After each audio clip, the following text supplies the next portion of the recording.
But you're never gonna beat me. Look the other way, what I'm doing ain't easy. Bloody hands stained from the people who deceive me. Muddy hands break through the chains, go free me. People like sheep move feet, hurt it easy. You don't wanna be fast asleep when they see me. Better stand tall, ready for a fight, believe me. When they try the chains, you can say no, free me. So he's been looking.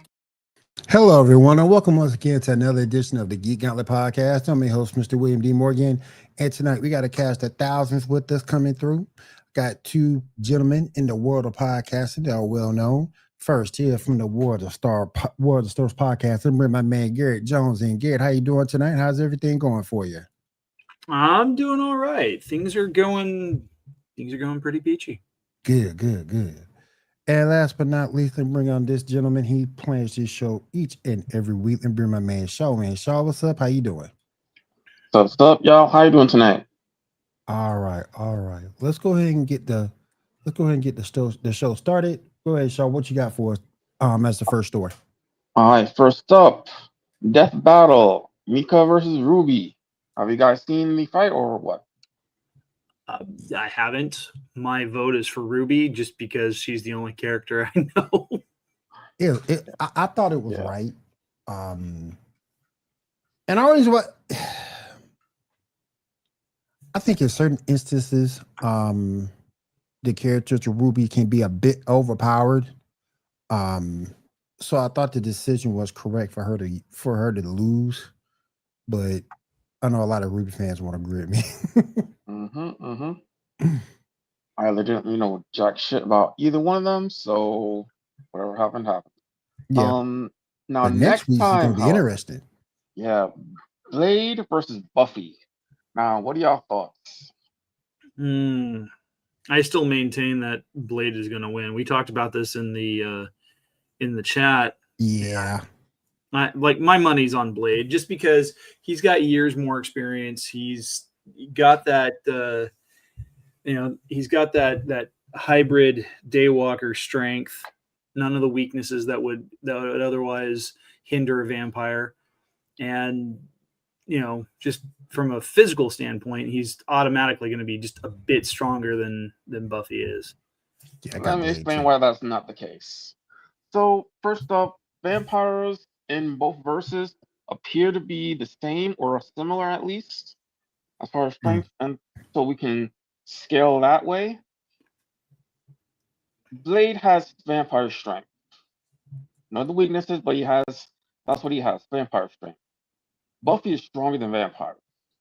As outright stated in both the movies and the comics, the Slayers are specifically created to be stronger than vampires. Now, as far as experience, Blade's been fighting since he was really, really young. Buffy does have some good experience, so you could probably say Blade probably has more. As far as the other thing is, Blade's also got like a crap ton more equipment at his disposal. Like she may have some magic spell or potion, and she's got the stakes. But I mean, he uses guns. Anything he can do it at distance if he needs to. Yeah, I was about to say that too. Blade has a whole bunch of extra equipment that Buffy doesn't have. At the most, Buffy has the magic axe at the end, which does give her a buff. A buff for Buffy? Exactly. But yeah, you're right. Guns are a factor, and it's a pretty big factor. We are forgetting that Buffy has a willow. And where there's a willow, there's a way. That is true. As far as extended help is concerned, Buffy has Willow. I mean, Blade at the most has Whistler and maybe Morbius, maybe. Oh, God, come on. He's got Hannibal King annoying him. I mean, that's kind of Actually, I'm pretty sure Hannibal King at that point would be annoying everybody. Exactly. Yeah. Especially if it's the Ryan Reynolds version. Right. Yeah. So I mean, it's kind of half. I think like there's some edges over here, edges over there. So yeah, I think it's kind of in between, I would say. So we'll see what happens, what Death Battle does, but I think it's kind of, yeah, we'll see. Now, moving on. Speaking of Blade, have you guys seen Marvel Zombies yet? I have. I have not.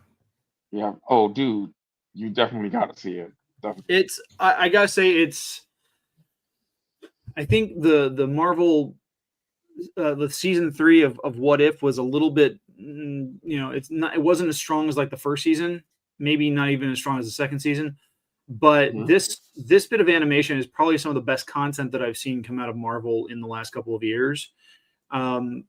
Films notwithstanding, it was like, having read the comics, I was really curious to see what direction they were going to go with it, if they were going to be sticking to that or if they're going to be just building off of whatever was established in What If. And they went the latter route, which is fine. Yeah. It sticks with that continuity of the cinematic universe. Mhm. I will say, though, the first episode was a bit of a slog for me, only because the first 3 characters that we are introduced to are Kamala Khan, Riri Williams, and Kate Bishop. And I like Kate Bishop well enough, but the constant talking over each other and the banter, and it's just like, it felt so out of place for a group of survivors in a post-apocalyptic zombie hellscape. I see where you're coming from. That and Kamala Khan, just nothing against the actress who plays her, but the way that she is written, where she's just constantly, it's just diarrhea of the mouth. It gets exhausting. I find her to be pretty endearing, to be honest. I mean, yeah. But then we get Blade Moon Knight, which is really, really cool. I like the fact that they give Mahershala Ali something to do finally in the MCU. Yeah, very much so, very much so. We then got introduced to Yelena and Greg Garden and them, and that was a good section. I'll check it out this week. I'm off Monday and Tuesday. Yeah, it's. I mean, you can binge it in just a couple of hours. It's because there's only four episodes. I was kind of hoping for something a little bit longer. Yeah, but apparently, originally this was supposed to be a movie. However, because of the whole Spider-Man thing, in order to use Spider-Man, because Sony, it had to be cut up into episodes. So that's why it's only for. Yeah, that's why. What up, Ando? We miss you. Hope you have a good night too, Ando. Thanks for coming through on the chat. Appreciate you. Yeah. So yeah, it was really good. It ended up kind of setting up for maybe a season 2, maybe. It seems like it. Yeah. Riri Williams apparently survived, so we'll see how she survived, what happened, and there are plenty of characters that we didn't see yet, like everybody in the Eternals, with the exception of Icarus. They would be alive. Let's see, like who else? I mean, the majority of the characters who show up are characters who've been present in phase 4, phase 5. Like most of the Thunderbolts are available in the series. Thunderbolts. Zemo's in it. Let's see who else. Real quick, guys, let me jump in real quick. Let me bring in our favorite female resident streamer, Diamond. What's up? How you doing? What's up, everyone? Hey, Diamond. There's the birthday girl. Yes, happy birthday, Diamond. Happy birthday. Thank you.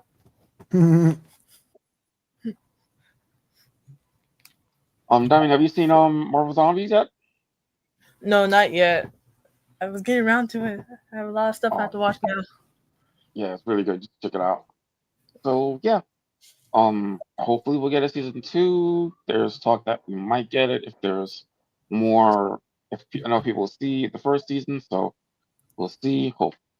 Hopefully. Now, yeah, hopefully.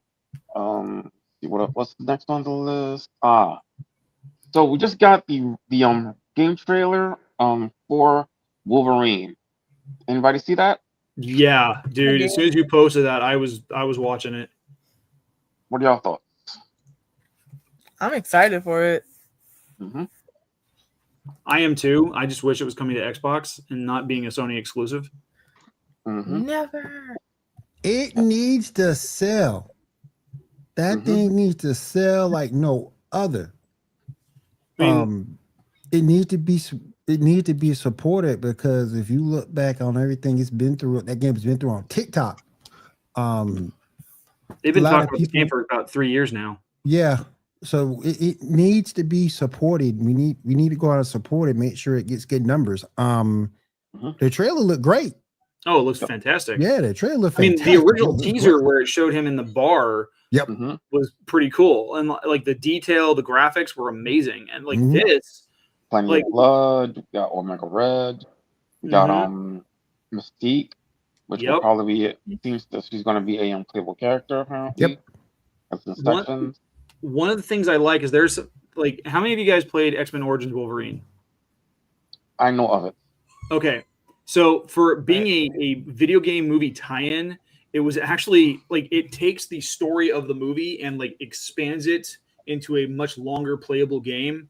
One of the things I loved about it is that you get Wolverine's healing factor kicking in real time. Like you can get him burned down to the skeleton and you will see him regenerate over that skeleton. It is really cool, an effect. And then you can sheath and unsheath the claws at will. But there are some scenes in that game that, like fighting a Sentinel and interacting with Mystique, that pop up. That I saw those scenes in the trailer, and I'm like, whoa, this could be like a better version of what we already got. Right. So yeah, good. Got a Sentinel. Gonna take. We're at least going to be in Japan. At least there's going to be other places. So Silver Samurai, there's a good chance you might see him drop up. I would hope so. Yeah. Sabretooth, no, more than likely. It would be kind of cool to see the rest of Team X, like with Weapon X, yeah. Kessler, would be cool. and Maverick. Right, yeah, Maverick. One of the foot soldier people we see are wearing these white armored suits, so I think we might have to do with Silver Sable's people. You might see Silver Sable, and this is in the same universe as the Spider-Man games, so nice. Yeah. My understanding is not going to be an open world, so it's just going different places and stuff. So that's that. Yeah. Comes out next year. We're a little year away. Can't wait. That's cool. Are pre-orders available now or no? Not yet. They'll probably do that about 6 months before release. Yeah. All right. Moving on. Let's see. Tom Holland was injured on set and hospitalized. His father said that he's doing okay now. He had a concussion or something. Yeah, concussion. The movie is taking Brave New Day, taking a week off, but will resume soon. What are your thoughts on this? Necessarily. Just hope he'll be okay. Mm-hmm. Yeah. Mm-hmm. Don't rush production. Make sure that it's good, and make sure that your star is healthy. Okay. Right. Facts. Right. Now, speaking of which, picture number 4, a little behind the scenes picture that implies something. See what y'all thought on 4. What is it for? It's not 4. I don't know why I thought that was Kanye West for a second. Aha. Hey, don't diss my culture like that. Which one it is? I was like, You I'm sent me completely 12. gonna miss it. Like, oh my Yeah, god. I know. Give me a second. I just gotta. Picture number 3. Oh. Yeah, one off. So find these pictures of them. Now the thing to point out is the fact that Zendaya has her hair covered, which may or may not mean she's colored her hair red. What are y'all thoughts on that? Or it just could be she's being antisocial. Yeah. Yeah. True. True that. I mean, if she has dyed her hair red and they're leaning into her really being MJ, I'm done. Yeah. Like just bring in the real Mary Jane. Come on. Or at least replace at least replace her with Felicia Hardy. Well, there are a couple other actresses that are going to be in the movie, so we'll see what happens. Mhm. Now, issue number 1, speaking of Brave New Day, actor Marvin Jones III from Black Lightning fame will be playing Tombstone in Spider-Man Brave New Day. What are y'all thoughts? Cool.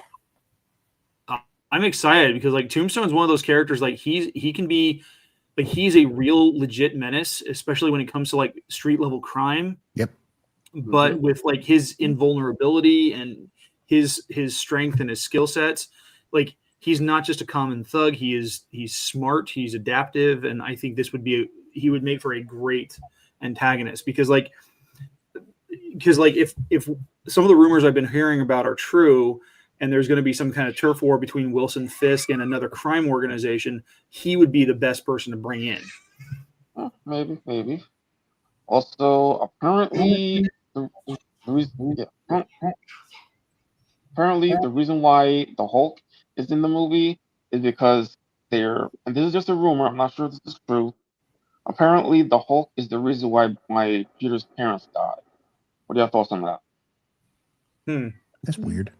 Interesting. Well, I mean, there's always been, a mystery surrounding why his parents passed away, including them having been SHIELD agents in the past Right, or being spies for some other organization and being assassinated by the Chameleon. So it would be kind of interesting to see. Like, I would like to see them bring in the Chameleon because it would make for good secondary or tertiary threat for Spider-Man.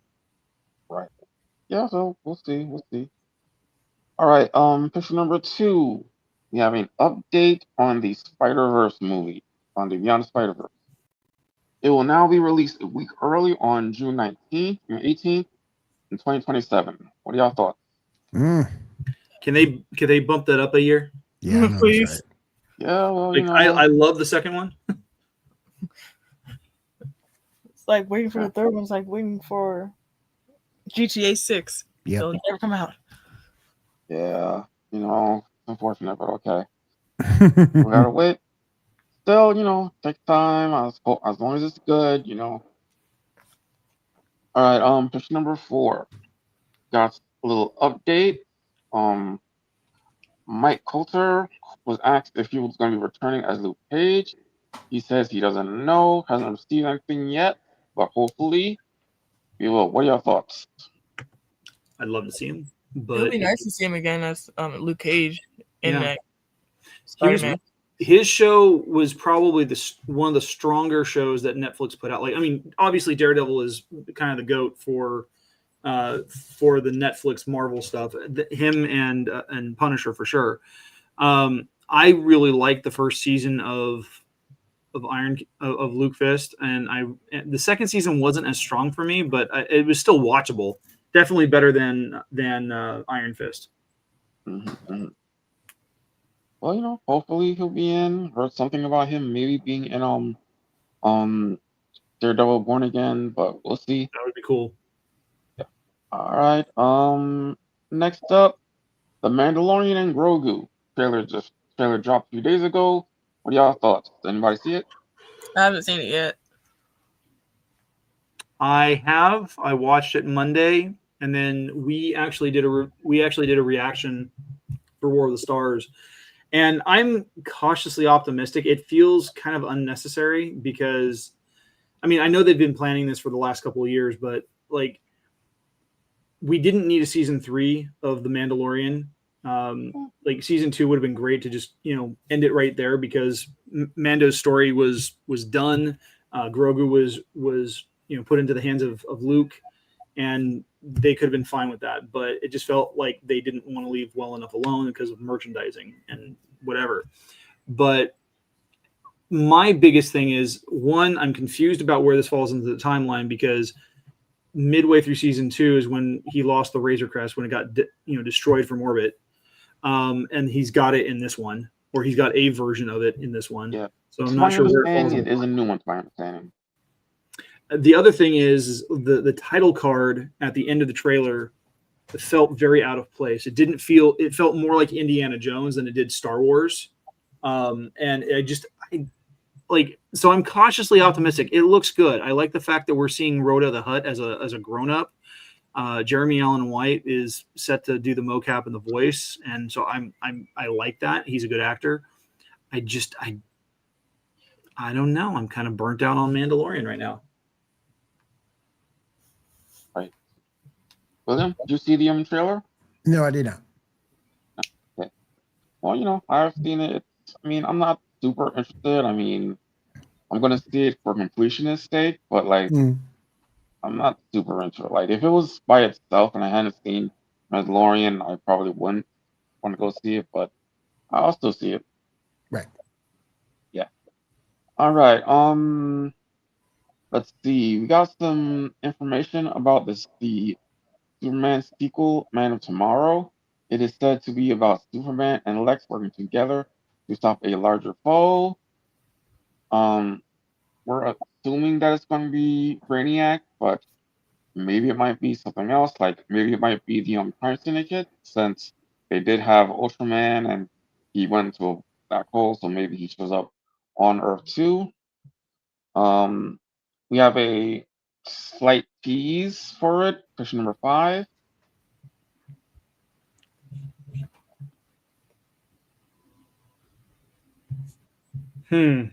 Based on this, I would say Brainiac is a strong contender. Yeah. Yep.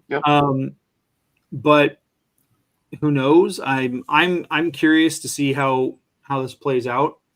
I mean, this first run was decent. I enjoyed it for what it was. Yep. So yeah, like I always say, give me a trailer. I am interested. Good so far.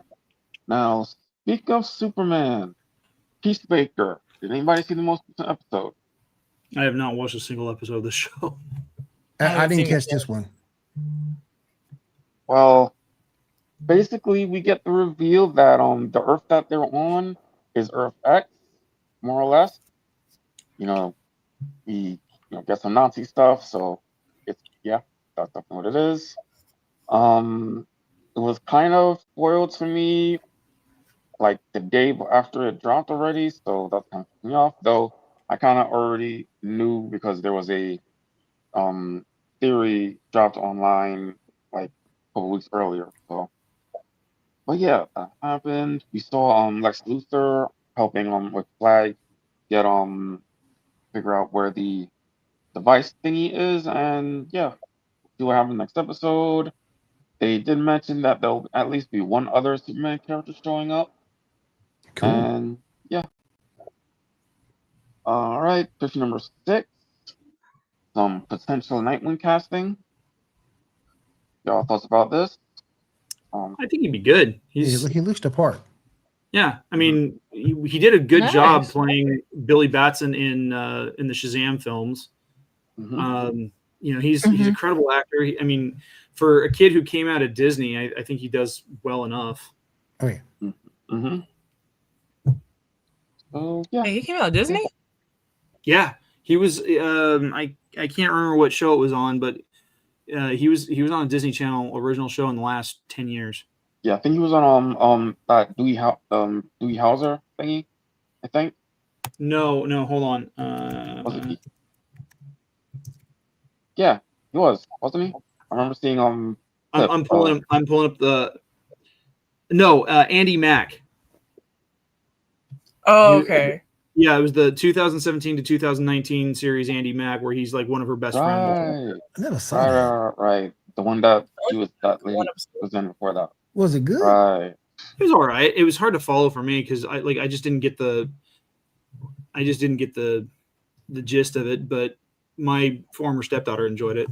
Cool. All right. Diamond, you got any video game news? So, Microsoft raises prices of Xbox Series S and X for the second time this year, blaming the increase on changes in the macroeconomic environment, stating that in May, adding $100 to every console and announcing the $80 games are arriving in time for a holiday season. No one's going to be doing that. That's ridiculous. That's too much money right there. And I'm sorry, but like, if you're for digital games, like they should just make the cost super inexpensive because like it's digital. Right. They should just make it like $50 or $40. Yeah, half the cost at least because you're gonna be buying it from them anyway. Like if you've got a specific console, you can't get that game for a different, But $80 for both digital and physical copies, that's extreme. That's ridiculous. Yep. Unless it's like a steelbook copy, then I'm like, yeah, I'll buy it. But what's the point if most of these games are coming out and they're not even completed? Right. I mean, the last completed game I played. The reason is the money. Yeah. I mean, the last completed game I played was Hogwarts Legacy. Like, where it was partly because I got it digitally and it had already been out for a year. But like, I'm a big Halo fan. When Halo Infinite came out, almost 4 years ago now, like it was incomplete. Like you had multiplayer was weak. You didn't have access to just repeating campaign missions like you could with other games. You had to wait for that update. You couldn't use Forge. There's so many things holding you back as a player, and what's the point of having all these different multiplayer things if you're just going to have to pay money to do it anyway? Like, it's ridiculous. I think South Park made a comment on it during this Black Friday special where they said, how pre-orders work. Pre-orders don't mean shit. Pre-orders mean that some guy in California is giving you a half-baked game, and you know what that means? You get a giant dick in your mouth, basically. Yeah. Which is very sad because of how gaming is now. Rather than giving us a full game, they just give us half-baked ones and then wait for DLC and or patches to come in. Yeah, and most of the time there's no DLC. It's just patches. And then during the PlayStation, what's it called? I forgot what's called the PlayStation. State of Play. Right? Yeah, the State of Play. There's a few announcements that came out. One of them was an announcement for Deus Ex Remastered for February 5th of next year. And watch they give you half the game. I'm sorry? Watch they give you half the game for a remastered, copy. Half the game, and then the other half is locked behind a paywall. Exactly. Yeah. And then they announced Halloween for September 8th of 2026, which is basically not Dead by Daylight, but it's the other like Friday the 13th game in a way. And then there's an announcement for Flight Simulator for PS5 releasing December 8th, along with the Wolverine game and Saros for March 20th of 2026. Okay. And that's all I have for video game news. Have you heard any of the video game news on the next Halo game? No. Oh, there's been some leaks, some drops, but nothing really substantiated. One of the they're talking about bringing back I can't remember which faction or which individual, but they're bringing back a character who showed up somewhere in the canon as a primary antagonist, but don't know when it's going to be. I mean, the way that it was teased at the end of Infinite was that they're going to be bringing back, I think it was Escharum, who was one of the Banished, or I can't remember. Part of the last couple of years with the games, somewhere between Halo 5 Guardians and Infinite, it's been a lot like being being a Star Wars fan or being an MCU fan, where you're having to do a shit ton of homework by reading the graphic novels and reading the books in between to pay attention to what's happening in the games. Like going into Halo Infinite, I knew nothing about Escharum or the Banished or anything like that. and I had to read up on it on Halopedia, and I was so annoyed by this because it's like most of your casual fans are just like with movies, they're not going to care about the nitty gritty about it, and I don't have the time to be sitting there reading every single book, every single comic, every single graphic novel, just to understand what's going to happen in a game that I'm going to be playing for the next 12 hours. So that's understandable. Yeah. Now, the thing I want to talk about is up at the title. This Pokemon GameStop team up, it's just been bad. It's been terrible. With these Pokemon cards to get the shiny Miraidon and Koraidon, it's just been terrible. A lot of people haven't been getting the cards, therefore they can't get the shiny Pokemon. A lot of scalpers are out there buying these cards, selling them on eBay for $30, $40. Please don't do that. It's just been terrible. It's just been terrible. I got lucky.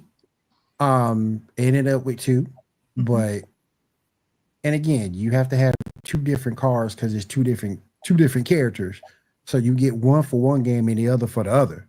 So I'm just lucky I have Scarlet and Violet. But yeah, it's just terrible. And a lot of stores only got like 50 cards and they were sold out the first day. Wait, what? I didn't even hear about this.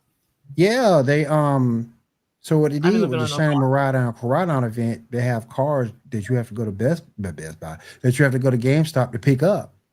But you can scratch off to get the code to get whatever Pokemon. But the thing about it, a lot of stores run out of cards. So I'm kind of glad I didn't hear about it. So you might have a store that had 50 cards. Once you get past the initial 50, that's it. Mm-hmm. And then people who don't have GameStops in their area, what are they supposed to do? Or EB Games in their area, what are they supposed to do? So this should have been a mystery gift off jump. Just do it as a mystery gift, or do it as a million people do raids, do 7-star raids, and once we do 1 million of those, you unlock the Pokemon and be done. There's no reason why GameStop had to be involved in this, and right now it's been a terrible event, and for it to be, because we're close to the end of Scarlet Violet's life cycle, so for it to be handled like this, it's just a bad look on both Nintendo and GameStop. Yeah, terrible, just terrible. Also, bad look on the Pokemon company as well. Yeah, and I heard there were some people who canceled their pre-orders to X and Y. I mean, Pokemon ZA. I'm sorry, Pokemon ZA, because of what's going on with this particular promotion. So again, please don't go to the scalpers. Please don't do that. There's other ways that you can do it legally and legitimately. Go ahead, Dom. If you find a scalper, just punch him out. Just do it. Punch him in the face. Punch him in the face. Just take it. Rob them. They deserve it. There you go. There you go. Just make sure you don't get caught for assault. Exactly. Wear a ski mask. You hit and runs. I'm just inciting violence. I do it, please. Like Samuel L. Jackson. Kill them all. Kill them all. Kill them all. Kill all your friends. Get them. It was a mostly peaceful mugging. Yes. All they took was Pokemon cards. That was it. Yes. Cops were like, "Oh, Pokemon? Yeah, we're out." Nerds, take action. Take action now. All right, Shaw, go ahead. Pick us up where we left off. All right. Alien Earth. Anybody see the most recent episode? He saw it. I have seen all the episodes. I haven't seen it. What are your thoughts? How much time do you got? I mean, for the most part, the series has been pretty solid. I mean, I think probably my biggest problem with it is the finale for the season felt a little anticlimactic. Like it when the credits rolled, my first thought was, that's it. Like it felt like a short episode. Between the opening credits and the which song was Pearl Jam. It was Pearl Jam at the end. Between like everything in between just felt really like it just happened. And I didn't have much of a chance for any of the sequences to breathe. I mean, I do like the sequence where Boy Cavalier is talking about what happened with his family. I won't give any spoilers. Brilliant delivery. I think the actor who Samuel Blanken, who is playing Boy Cavalier, is doing a fantastic job. And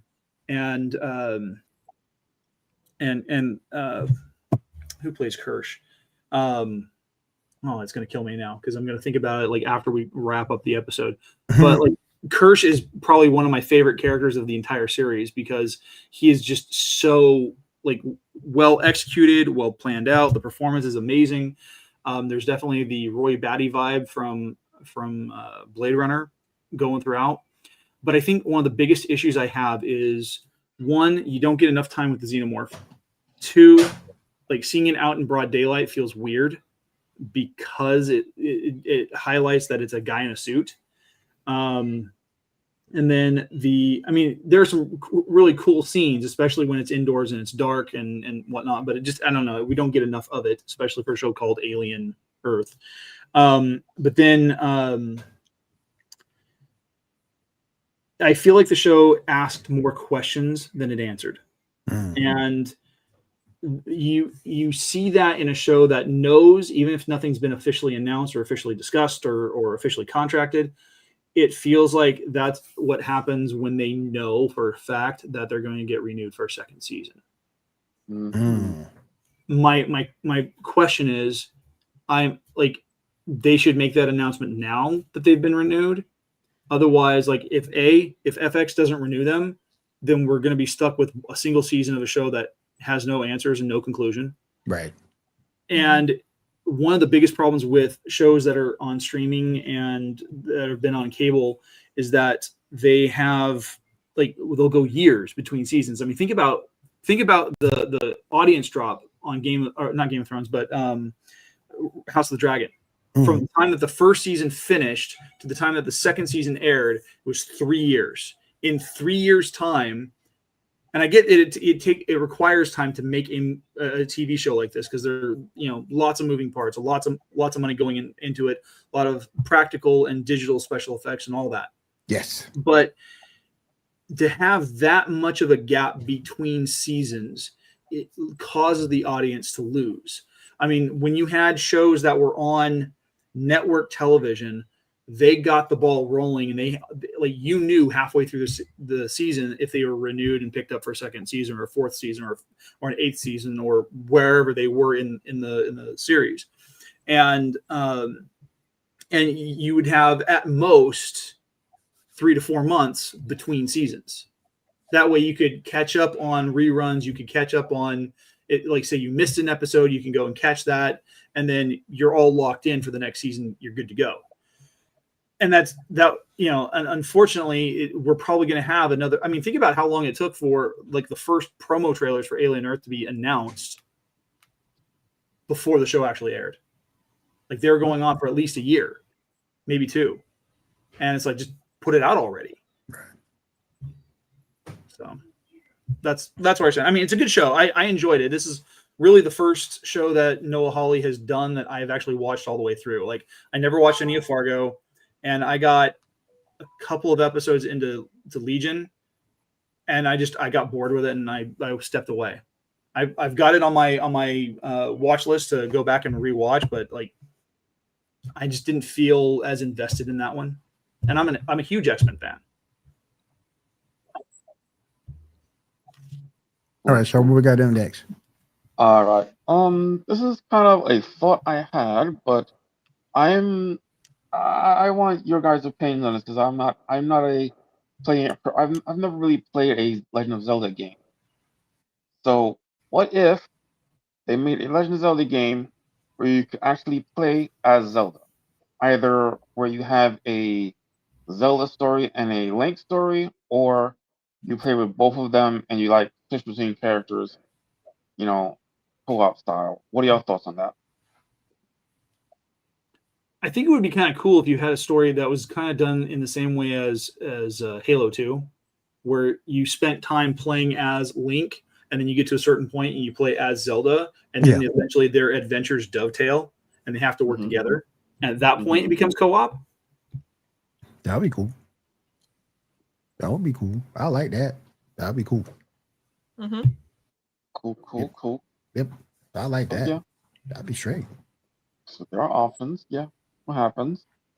All right. We got another sneak peek behind the scenes of the new Street Fighter movie, version number 8. What are your thoughts on the look for Ken? I gotta say, he looks the part. Definitely better than the dude from Fuck is that? 1993. In 1993, dude was terrible. Mm-hmm. Little strobe light.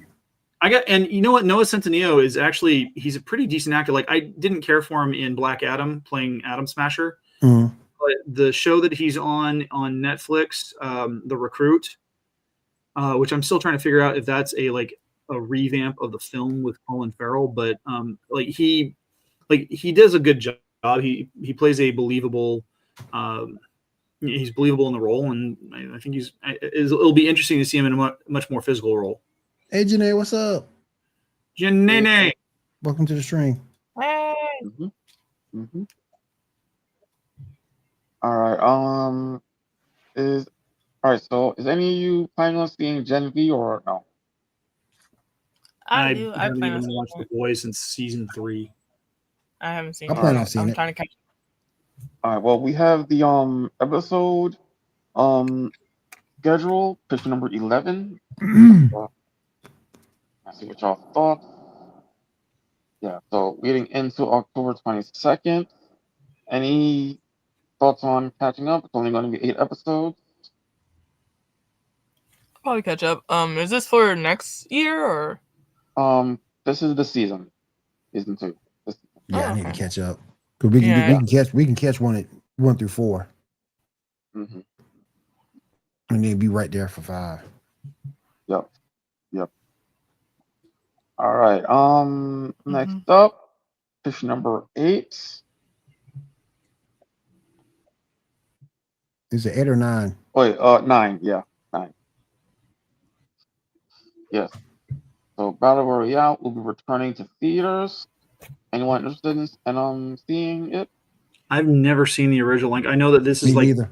like Hunger Games was kind of based on. Yeah, basically.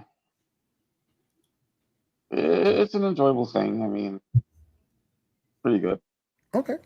I would say. I mean, yeah. All right, let's see. All right. Now, recently dropped today. Anybody familiar with Little Karibo? Never YouTube heard of it. channel used to make YouTube The Abridged.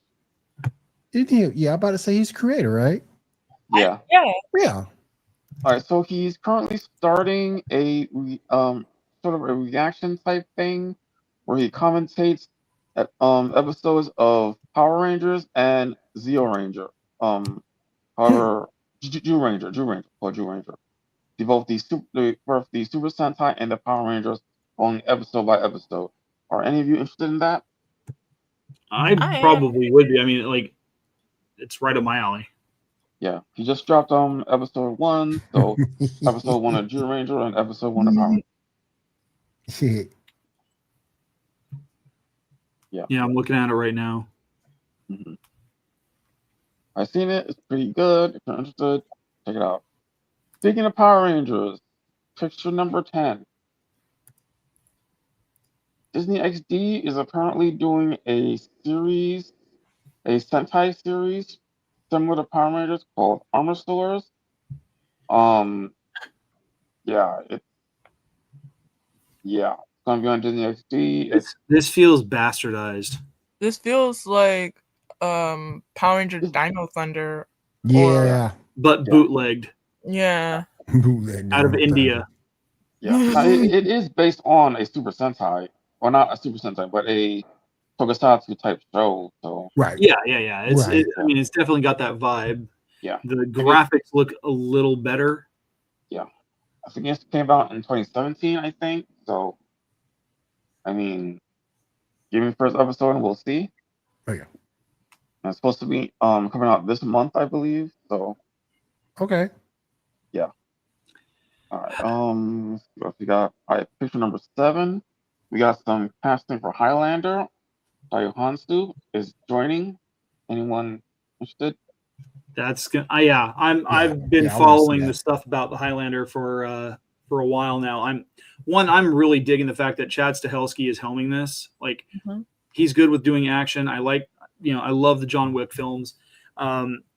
Thing I love about it is that it's Henry Cavill, and he is whenever he works on a project, he wants to make sure that it's done right. Oh yeah. I'm kind of bummed out that he got injured doing a stunt, doing some it was like stunt rehearsal or something like that for one of the fighting scenes, and so I'm hoping that it won't put them back too far. But yeah, Right. All right. I'm interested. We'll see when it comes. Okay. All right. Picture number 12. X-23. yeah, All the Robins. yeah, she does. Dog works small.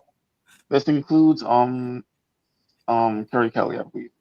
Yes, it does, because she's down in the bottom left Yep. corner. I think the two she's going to probably have the hardest challenge with is going to be Dick Grayson, just because of how nimble he is and the way he moves, and then Damien because of how lethal he will actually try to be.